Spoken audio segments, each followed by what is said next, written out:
One. Hello, everyone. This is our play posit on observation. Our group read the book Observation Techniques by Bill Gillum. And in our group is myself, Nicholas, Maida, and Charisse. And we're here to present to you some of the topics about observation. For our first thoughts, we want you to understand the power of observation. We consider some examples from our work and our personal life. And unless you have hyperthymesia, you may not be able to remember everything you ate 3 weeks ago or what clothes you wore. We also thought about people watching. You may recall that guy playing with his dog on the beach, but you may not remember what kind of footwear he was wearing.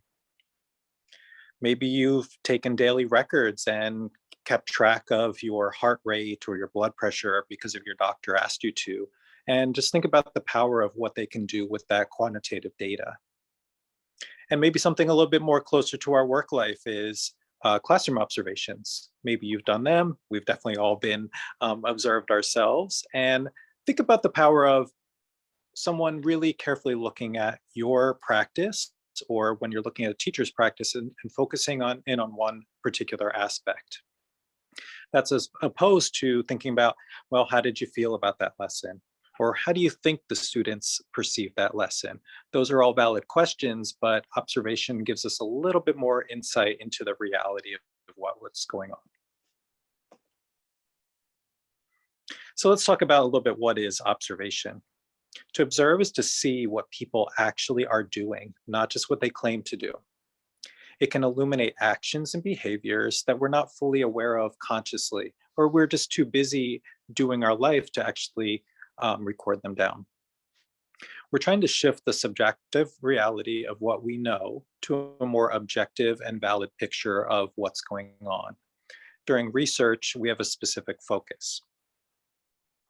Observation allows us to monitor specific events over time and quantify them, and maybe tie them to other events that happened at the same time. Behavior survey methods are useful, but observation layered into that requires some time and planning and commitment.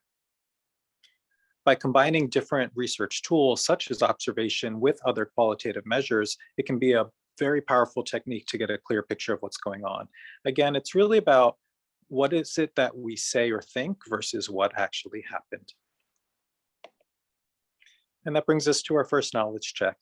What's an example from your personal or professional life that has used observation as a tool?